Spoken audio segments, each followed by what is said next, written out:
최근 수직 낙하하던 2차전지 섹터 주가가 약간 반등하자 특히 한국의 기자인을 구분할 것 없이 난해한 해석들을 내고 있습니다.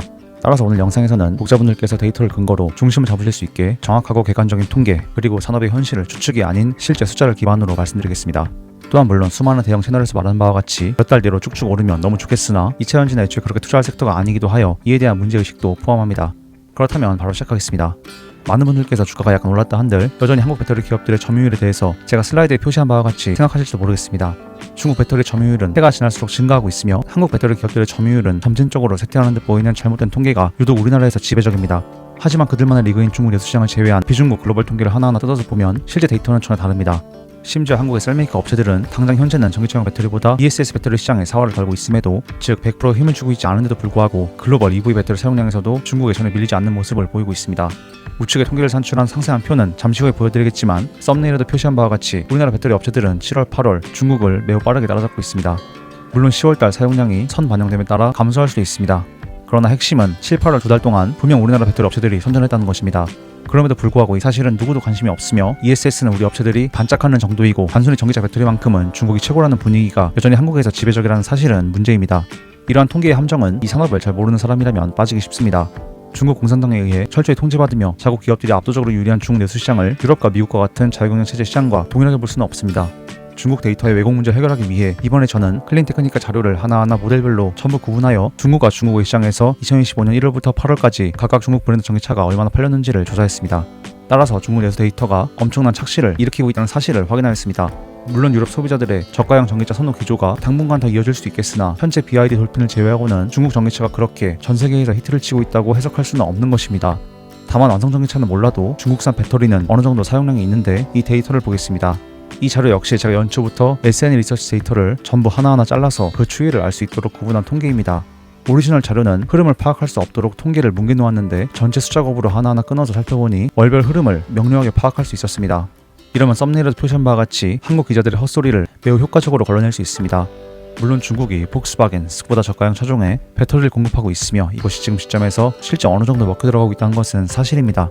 그러나 한편으로 생각해보면 이미 국가 차원의 지원에 힘입어 덩치가 커지는 바람에 우리 기업들보다 훨씬 더 큰 수익 모델이 필요한 CATL, BYD에게 이 정도의 월간 배터리 사용량이 그렇게 큰 의미가 있을지도 생각해볼 만한 문제입니다. 어쨌든 분명한 사실은 최근 두 달 동안 수요 선반영 효과도 있겠지만 중국을 제외한 전기차용 배터리 시장에서 한국이 소외되고 있다는 것은 분명한 거짓 보도라는 것입니다. 심지어 이는 최근 뜨거운 ESS용 배터리를 제외한 순수한 전기차용 배터리 사용량만으로 한정한 통계인데도 K배터리가 중국을 상대로 고무적인 성과를 내고 있는 것입니다. 심지어 일전에 LG 엔솔 IR팀에 문의했을 때에도 엔솔은 전략 방향성 자체가 당장 EV보다는 ESS에 집중하는 쪽으로 설정했다고 답변하였습니다. 특히 또한 삼성 SDI 역시 ESS에 사활을 걸고 있으며 또 그렇기 때문에라도 YY로 EV 배터리 사용량이 감소하고 있는 것입니다. 즉 쉽게 말씀드리자면 100% 전력 투구하고 있지 않음에도 불구하고 한국 배터리가 중국을 상대로 해도 절대 밀리지 않는 성적을 내고 있다는 것입니다. 그러나 이런 사실을 언론사들은 이야기하지 않으며 애널리스트들 역시 지금까지는 마찬가지였습니다. 물론 소비자 세액공제 조기 종료로 연말 수요를 앞당겼기 때문에 4분기 북미 전기차용 배터리 사용량이 일시적으로 감소할 수 있습니다.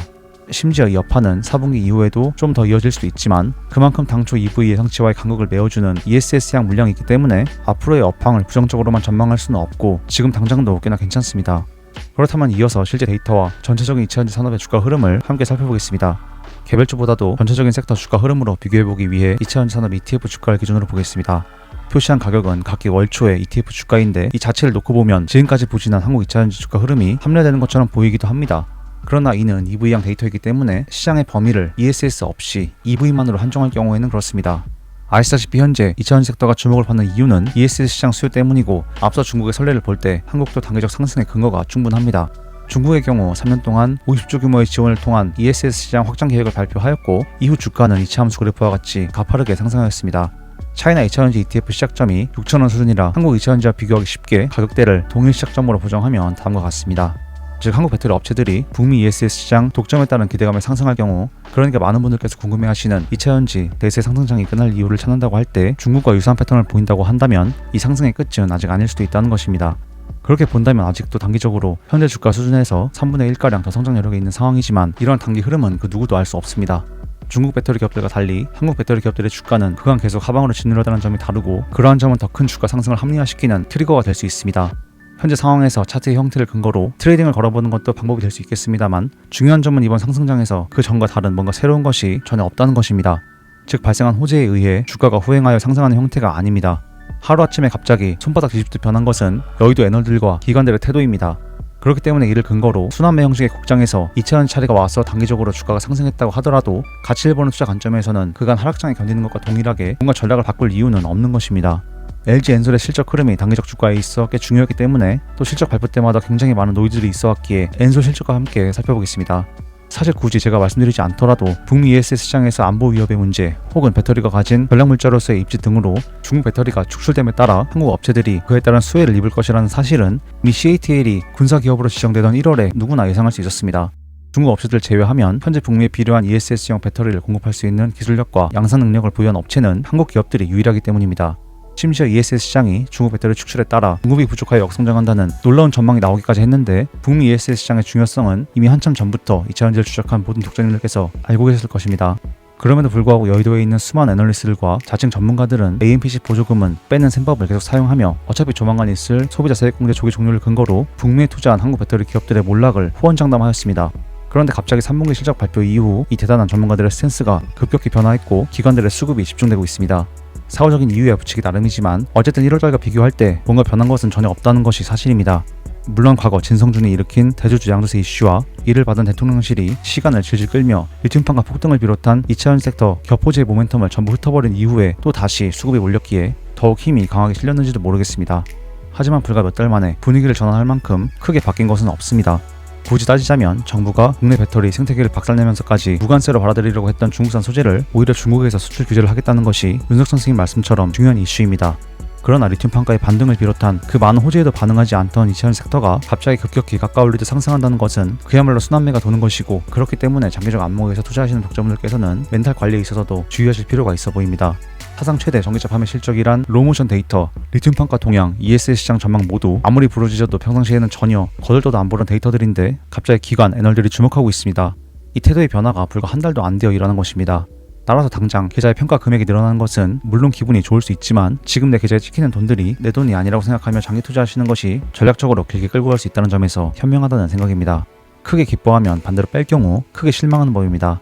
개인적으로 늘 문제를 제기하던 부분은 이렇게도 좋은 산업이 단순한 한국 전체 지수의 상승폭도 추정하지 못한다는 것이었습니다. 그래도 1년을 기준으로 보면 대략 한국의 지수만큼은 따라간 기업들이 나오고 있습니다. 하지만 그렇다고 할지라도 첨부한 도표와 같이 에코프로 기준 쇼스퀴즈가 터지며 분할 전 150만원을 찍을 당시와 비교하면 아직도 갈 길이 먼 것도 사실입니다. 만약 시점을 스퀴즈 전으로 돌려서 기준점을 잡아도 여전히 2차전지 주요 종목들은 소위 한국 언론들이 그렇게 강조하던 트럼프 리스크에 따른 낙폭을 전혀 회복하지 못했습니다. 하지만 23년도 당시 처음과는 분명히 바뀐 투자 근거들이 있기 때문에 이 부분을 염두에 두고 장기 투자를 이어가신다면 정말 좋을 것 같습니다. 분명한 것은 중국의 배터리 소재 수출 통제 외에는 급격히 한 달 만에 입장을 크게 바꿀 만한 중요한 사건이 없다는 것입니다. 그렇기 때문에 수급을 보며 단기 트레이딩을 한다면 몰라도 중장기 관점에서 절대 중심을 잃지 않으셨으면 좋겠습니다. 이러한 상황에서 개인적인 생각이지만 가장 큰 문제점 중 하나는 대형 유튜브 채널들이 말하는 조급함을 유발하는 썸네일과 제목들입니다.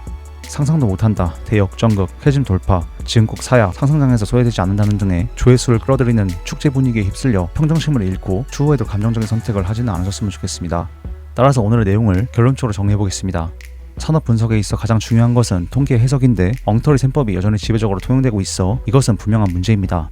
한국 배터리 기업들은 6월을 시작으로 꾸준히 전기차용 배터리 사용량이 늘고 있으며 당장 EV보다는 ESS에 집중하고 있음에도 성적이 좋다는 점에서 고무적입니다. 주가 역시 중국의 흐름을 비슷하게 따라간다고 하면 섹터 전체적으로 상승 여력이 더 남아있기도 합니다. 그러나 지금의 상승장의 근거를 찾는다면 상승 전과 후를 기준으로 볼 때 여의도의 스탠스 외에는 크게 달리볼 사항이 없기 때문에 단기적으로 조급함을 유발하는 제목과 썸네일 그리고 주가 흐름 자체에 멘탈과 원칙이 흔들리지 않으셨으면 좋겠습니다. 이상하게 또 오랜 기간 2차전지 분석을 함께 해오시던 좋은 분들께서 잘 말씀하셔도 제목은 참 이상하게 치는 능력이 있는 대형 채널 편집자들이 눈에 띕니다.